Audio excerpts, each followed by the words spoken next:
guy from Azerbaijan and dreaming about Grammy since like he's whenever. And then, you know, I'm just in that carpet and I'm like, ah.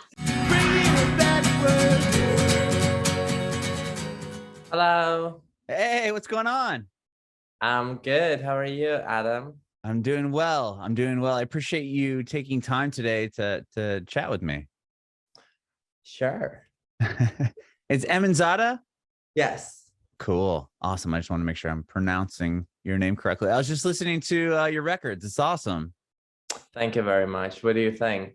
I dig it. I was just going through your Spotify. Just played all of them out. I like it a lot. Well, we did a rebranding. I used to be EMINZADA, which was my full name, and we did a rebranding, and now it's EMINZADA. Oh, really? So did you have more songs out than is on your Spotify? Yeah, I'm going to talk about it during my interview. Awesome. I would love to hear all about it. I didn't know if we wanted to stay away from that, but that's amazing. Cool. Well, again, I appreciate you doing this. So where were you born and raised? So I was born in Azerbaijan in Baku City and raised there. And yeah, I traveled a lot during that period when I was like growing up. I lived and finished my high school in Texas. Really? In the United States? Yeah. Interesting. And then I lived in California for 7 years. And right after that, I moved to Istanbul for 2 years. And during pandemic, I decided to move to London. And it's my second year in London currently. Wow. So you moved to, that must have been such a shock to go to Texas from what did you say? Baku City? So in Texas, I was in Marshall City, which is East Texas, next to Dallas. Okay. But where were you born and raised? I was born and raised in Baku City. Baku City. Okay. That's what. So what was that like? Azerbaijan is past Soviet Union country. And well, I really love my culture, especially during this time, because I'm synthesizing my music with my culture. Yeah, I noticed that. I'm having some folky elements in my electronic pop, indie pop, and it makes sense for me right now. So I'm really proud of my country. I am patriotic. Let's put it that way. Well, growing up there, were you surrounded by music? I mean, obviously, the new stuff is stemming from that. I definitely was surrounded by lots of artists, actors, musicians, and because my dad was he is a diplomat, and you know he knew all these people, and then my dad had a degree as an actor, so I guess I was just born in this kind of family where it's just like music and art is appreciated. That's nice. And when did you start playing an instrument or start singing? I'm a professional piano player. Yeah, you're classically trained, correct? Yeah, I started music with opera, to be fair, and then opera has always been there. Classical music has always been there.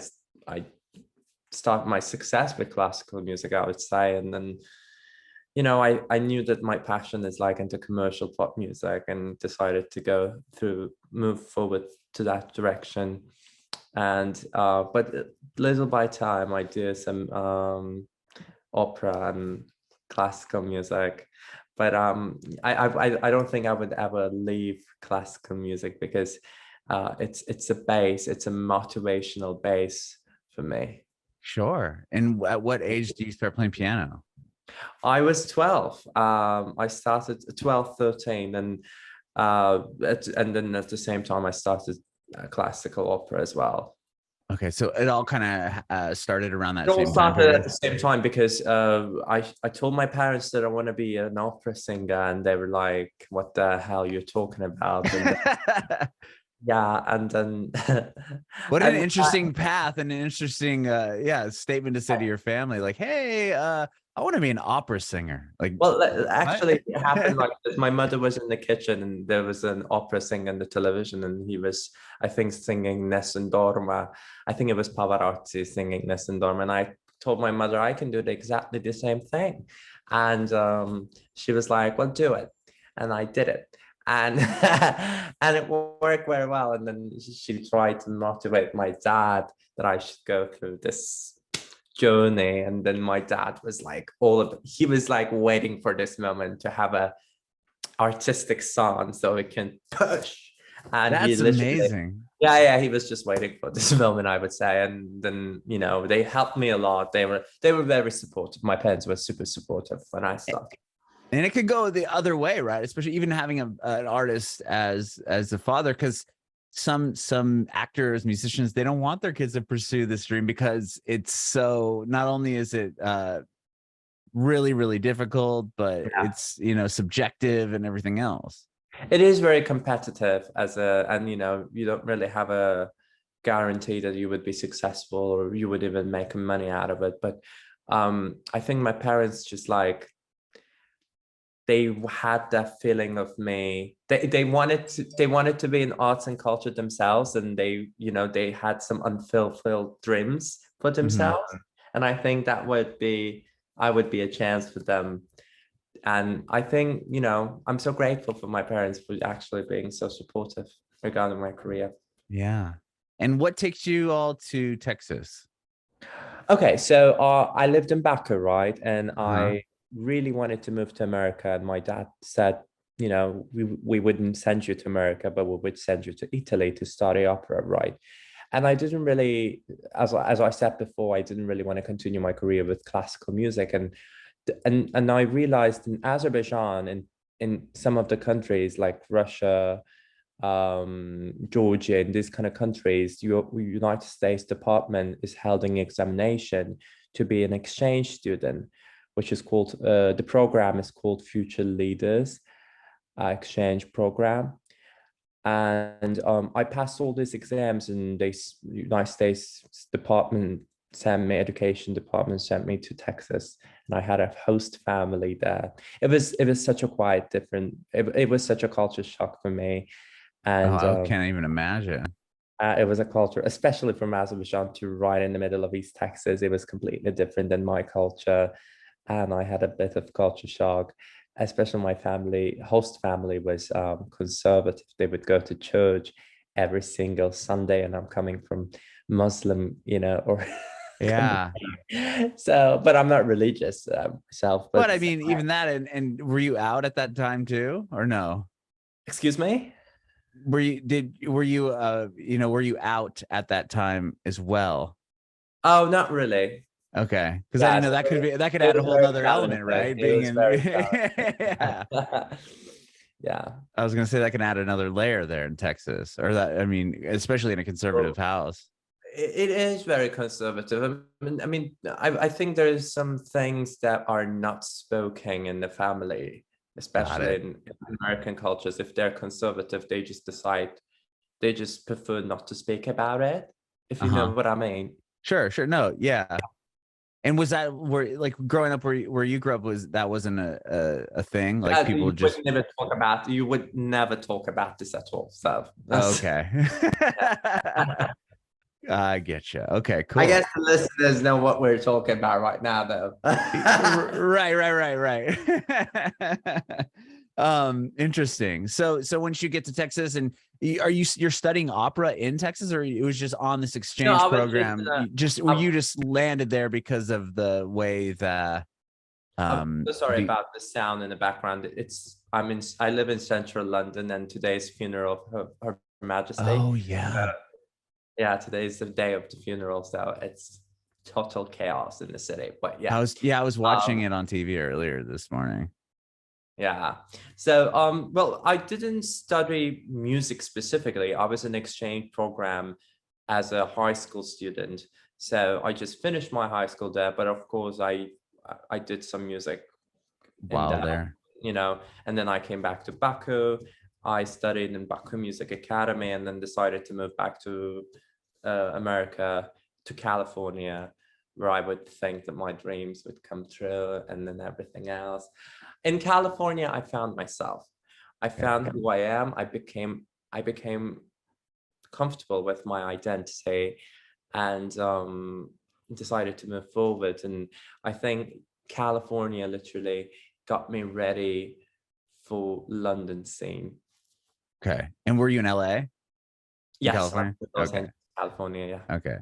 I'm from San Diego, California. That's what I was curious. Oh, lovely. Are we Yeah. talking? Are you talking from Nashville today? Yeah, I'm in Nashville though, but I moved to Nashville, but originally I'm from San Diego. My family and I only moved to Nashville like a little over a year ago, maybe a year and a half ago. How do you find Nashville? I've been there too. I love Nashville. I think it's I love such a cool Nashville. Yeah. city. Yeah. It's beautiful. It's a lot slower paced. I mean, San Diego wasn't nearly what LA is, but we were close enough. And it's still like go, go, go, California traffic, this, that, and the other thing. But here's I the like, love Nashville. It's such a musical city. oh Like yeah. music is everywhere there. Yeah, no, I did. You always hear that growing up, and I just associated it as like a country town, and it really it's evolved so much here. Wild. Yeah. Okay, so you found yourself in LA, and when you say that, like, are you pursuing music when you get to Los Angeles? You graduate from music school. Are Mhm. you as in opera? Are you still pursuing opera? This dream has changed. Until at this moment, no. Well, I had to finish my university because I already enrolled, and I didn't want to really have a backlash because of that. And at this whole time, I was having some following throughout social media, and it was growing. And I've been doing some blogging. I've been doing For what were you doing on social media at this time? I was doing some sort of, influence. I was such a kind of influencer, and then I've been doing some TV stuff in Turkey, and then yeah, I came to America, and I worked with a bunch of people in America. Some of them were Grammy-nominated producers, Grammy winner, songwriters. I had a chance to work with all these people, and I'm so grateful for that. I had a chance to work with Janet Jackson label's vice president. I attended Grammys. I've done, Wow. yeah. How did that all happen? I mean, just imagine a guy from Azerbaijan and dreaming about Grammys since like he's whenever, and then I'm just in that carpet, and I'm like, yeah. How does that happen? That's what I'm curious about. I think I'm the reason why it was happening, because I was pushing myself towards that direction too much. When you push yourself direction, and I would say right time, right people. You have to meet right people at the right time. That's what I did. Okay. Yeah. And that was when you were in Los Angeles. Yes, that was when I was in Los Angeles. The Grammys happened when I was in Los Angeles in 2020. It was actually the last Grammys before the pandemic. Oh, wow. That's when you attended. Yeah. Wow. Okay. So you graduate school, you move back to Los Angeles. Do you move to LA hoping to pursue pop music? Yes. Okay. And I did release a couple of songs during that period as EMINZADA. And I released Treasure Me. I released I'll Take Care of You, Babe. Both of them were charted. It was #1 on iTunes in a few countries. And yeah, it was successful for me from my point of view, at least. Well, I think that's success from anyone's point of view. Well, yeah. I met someone from Nashville, and I was going to work with this person, and he was working for this big organization called ASCAP. Yep. And I was like, and to me, I know all these organizations, American organizations, and I was like, oh my God, he works for ASCAP, and he's talking to me, and then he taught me one thing, that numbers would never lie. So if something is getting charted and everything, no one can say anything towards you. But I literally regret that, because to me, at that point, I thought numbers would be success, but I didn't really realize the real success comes from artistic authenticity. Mm-hmm. I didn't find myself authentic enough during that period of time. I was just looking at other people. I was listening to lots of people, and I was trying to get mixture of other people's music, if that makes sense. Do you know what I mean? Trying to just follow up with the hype of what's good.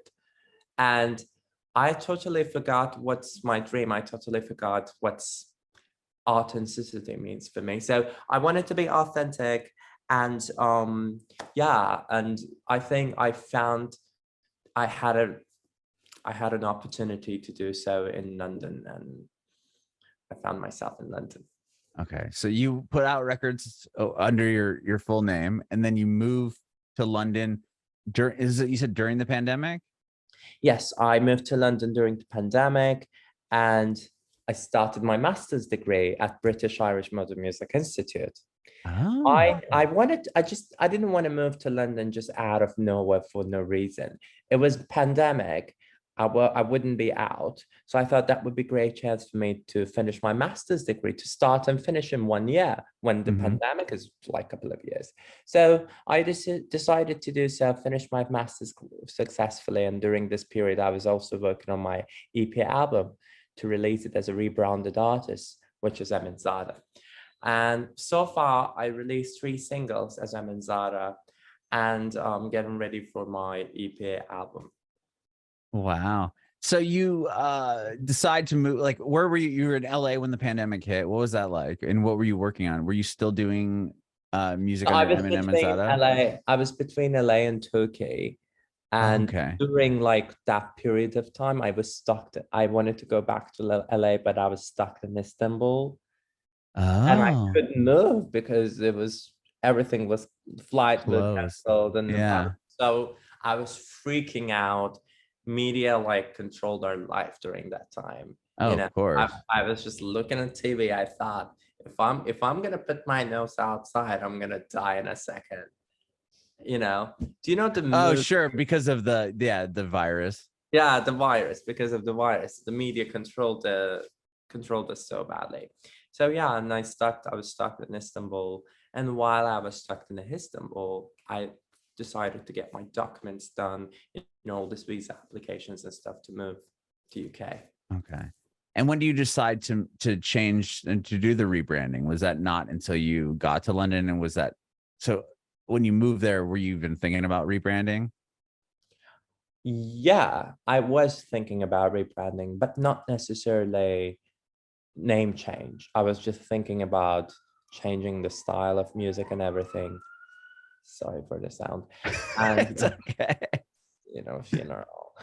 And only the biggest funeral of hell yeah, ever, right? And I came back here, and I was like thinking about all this, little details such as Spotify algorithms and all this, and ups and downs. And I decided to do a new artist name, and I'm happy with it. Yeah. It's short, it sounds presentable, and yeah, I like it. Yeah, and so then the music changes too with the name change. Yeah, lyrics are changed. I'm more sincere within my lyrics. I would never say things that I would say right now in the past. So I would never say those things, but currently I'm more open. I'm more confident. I had red hair, which was such a big deal for my family because they thought I've gone nuts. And yeah. So with the name change and the music change, like you said that you talk about stuff now that you would never talk about in the past, like what, like aside, like how did you get the confidence to do that? That's a great question. How did I get a confidence to do so? I think I just moved to the country where I'm far away, and there's like a pandemic, and there's no way my parents would fly over or I would fly back. So I would do whatever hell I wanted to do. Okay. Or I just thought that's time to be yourself. It's time to be yourself. I would say the second option. It's time. I just thought that it's time to be myself. I'm getting 24, I 23, and that time 23. And I thought, like, it's time. Come on, I have to be myself. Oh, so were your parents not aware of anything? They are aware of everything. The social media is crazy. If I upload a picture, they would my parents' friends. They all send each other like, "Well, okay, that red hair, he's a devil." Like they okay. I'm in for a second, but I'm not a demon, so I'm But coming out like that, like, you say that you don't have your parents, were they, if you were there and you sing them daily, would it be something that they would hound you on or something? It would be very hard, not just from my parents. It would socially, it would be hard, I would say. Mhm. Because we must understand that this is a major Muslim country, and there's a total different mentality of these people, and which I try to understand, but it is what it is. Do you know what I mean? No, for sure. Yeah. That it makes a lot of sense to me. Mhm. I mean, yeah. With that, like being in London and changing this whole brand and putting out these songs that you've done. You said you have a lot of, but you still kind of pull from your heritage, right? I mean, from your country. You said you're patriotic in the sense that like a I lot of am. this is coming from the roots of your culture. I represented my country multiple times in various music competitions, and for that reason, Mr. President of Azerbaijan, he granted me scholarships. He put my name on the Golden Book of Most Talented People of Azerbaijan, honored me. Wow. All these details I would never forget, and I would never regret. And this is like, I'm so grateful. And yeah, I love my country. I love my heritage, and I love the culture. I love what is in my blood, because there's a special kind of melodic embellishment. There's a special kind of musical scale that I would hear, and it would just touch me right away. It would even make me cry, because it's such a delightful musical scale, which is, I'm talking about the folky musical scale coming from Azerbaijan that I'm using in my electronic pop. Yeah, how did you grow up on that? And then at what point do you decide, I should be cool to kind of mesh the two worlds together?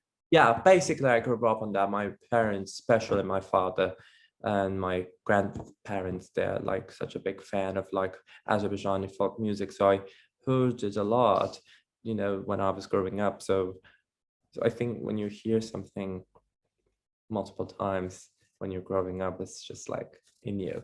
Mm-hmm.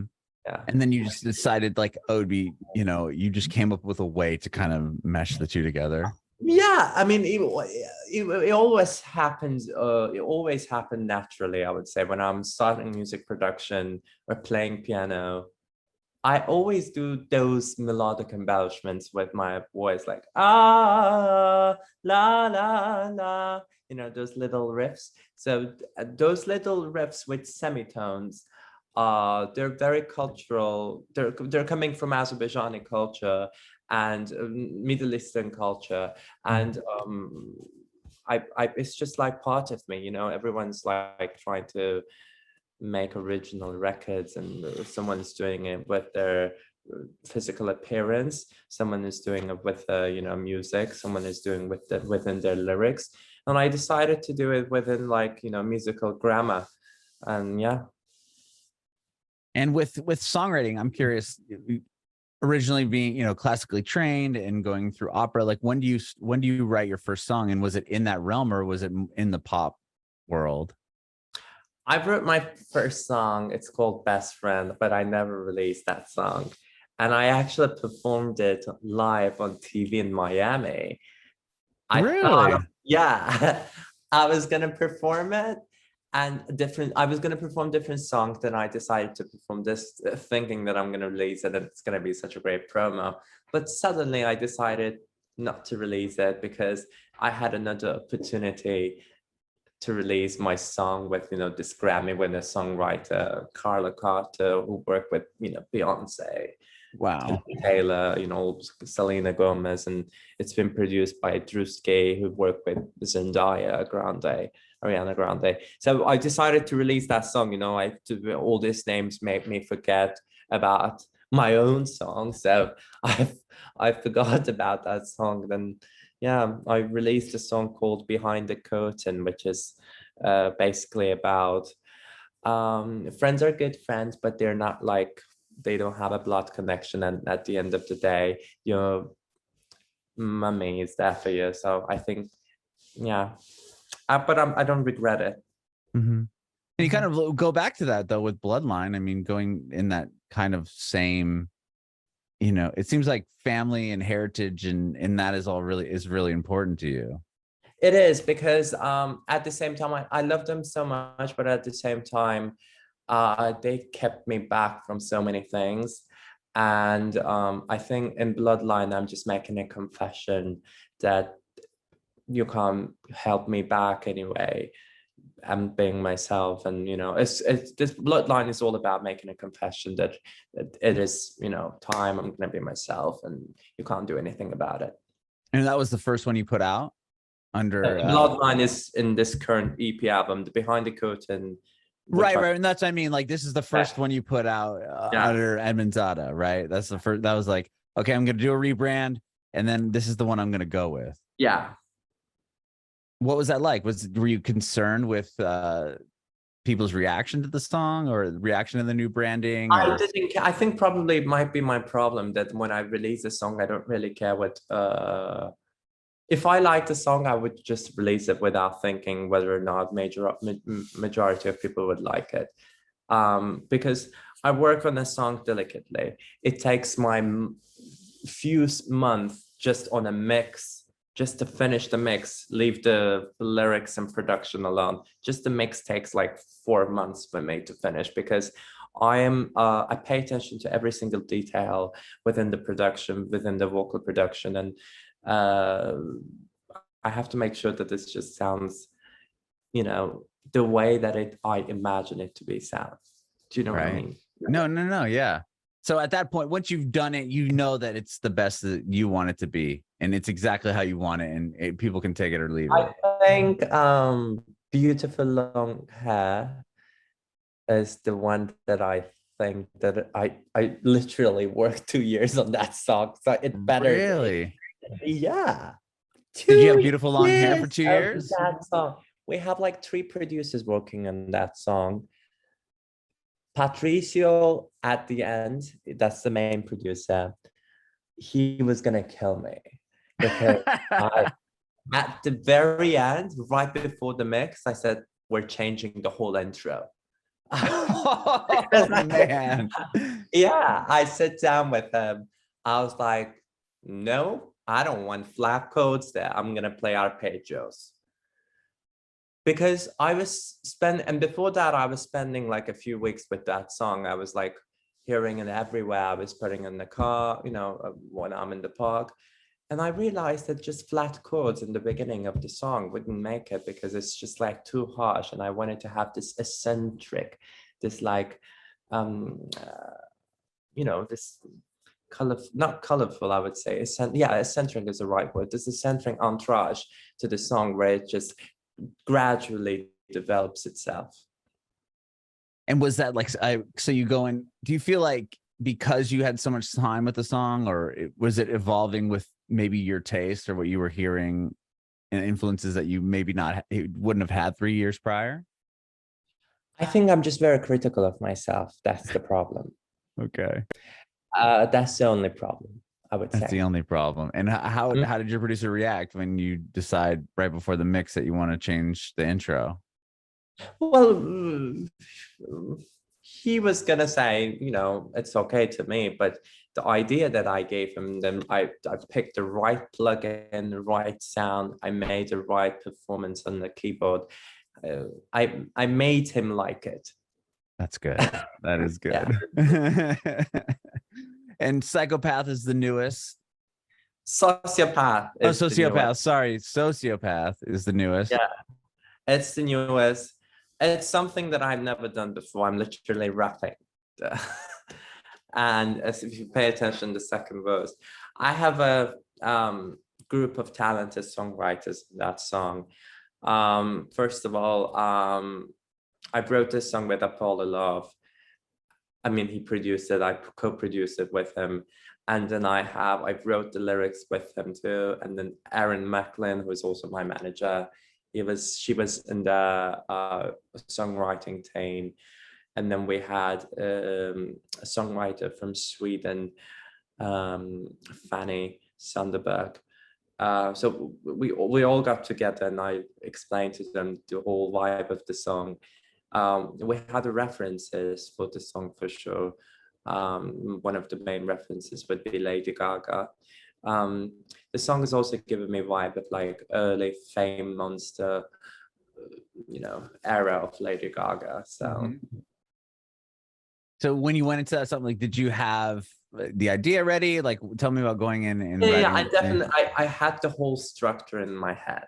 I always have the whole structure in my head. I never start the song without knowing the structure. I have to know the structure. I'm a control freak.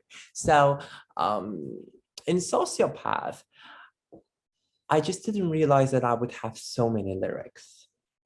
I ended up having so many lyrics. I knew where the verse second would start and where it would end, but I didn't know I would be able to fit so many lyrics into the second verse, which I did. And then it sounds rhythmically correct. It all sounds, it all sounds idyllic for me. So I love it. But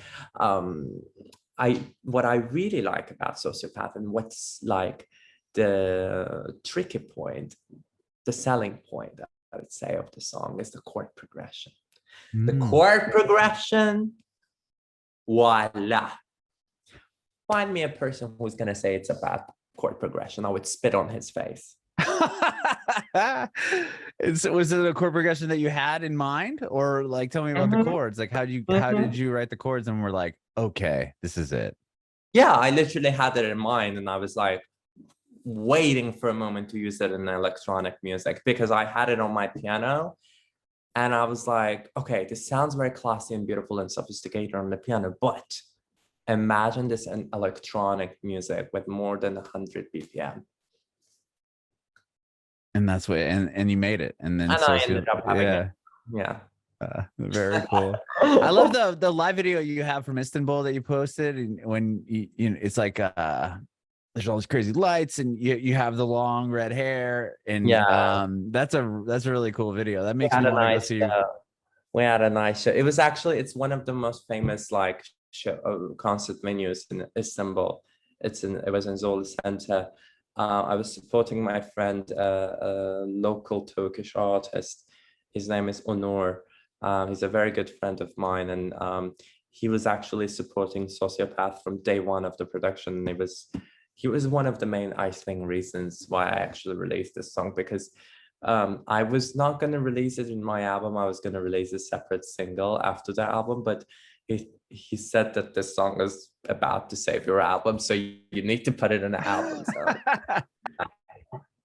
Well, tell me about the album then. It's a full album. Is all about. It's a storyline. It's a bit of conceptualized EP album. It's a storyline of me. It starts from Bloodline, where I'm making a confession about parents. It has few songs. There's one song called Don't Tell My Mother, which is the start of the album, and I think it could be the name of the EP, but I'm still not sure. And then there's a song called Aries Soulmate, which is literally me dealing with myself. I was talking with a person who had the same star sign as me, and then I understood how hard it is to deal with myself. So I wrote a song called Aries Soulmate. And, Bloodline, beautiful long hair. I'm obsessed with people who have long hair, sexually dying for them. And Sociopath is, I think it's a little bit of about me. It's a little bit of about the people that I have experience with. And then there is a song called, should I talk about it? Oh, Beggar. Yeah, that song. Oh my God. I can't wait for that song to be mixed. That song is good. Okay. Well, why do you love it so much? I mean, is it just, tell me about because that. It's completely different, and I can't believe it's me. Actually, it doesn't sound like me. Okay. But it's me. I can't believe that it's me.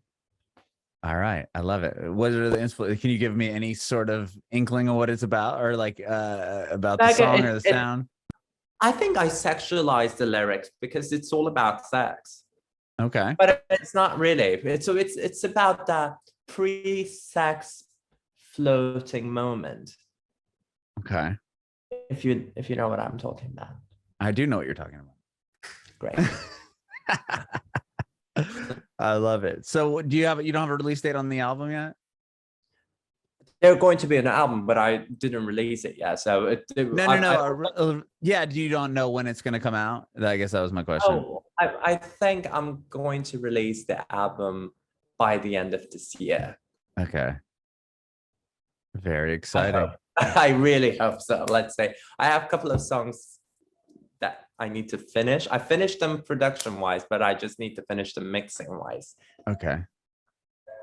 And is this album being recorded mainly in London? Yeah, well, with Sociopath, we recorded it in. I used to live 2 years in Knightsbridge, so I had a home studio there, and then we had the choir, which we recorded in Hampstead, which is a nice area, one of my favorite areas in London. In church, we had a gospel choir, and wow. And then some of the songs were recorded at Snap Studios, which is a very nice studio. I really like it. And most of the tracks were mixed and recorded in Noah Tunes, which is in Hackney. Very, very cool. Well, I appreciate your time today. This has been so fun. Thank you so much. No, thank you. Thank you so much for opportunity and for your time as well. Oh, no, anytime. I do have one more quick question, though, before I let you go and get back to the funeral outside. Do you have any advice for aspiring artists? Don't spend money on PR agencies. Can I ask a follow-up? Why do you say that? Because I did and I regret. Okay, there you go. Bringing it backward.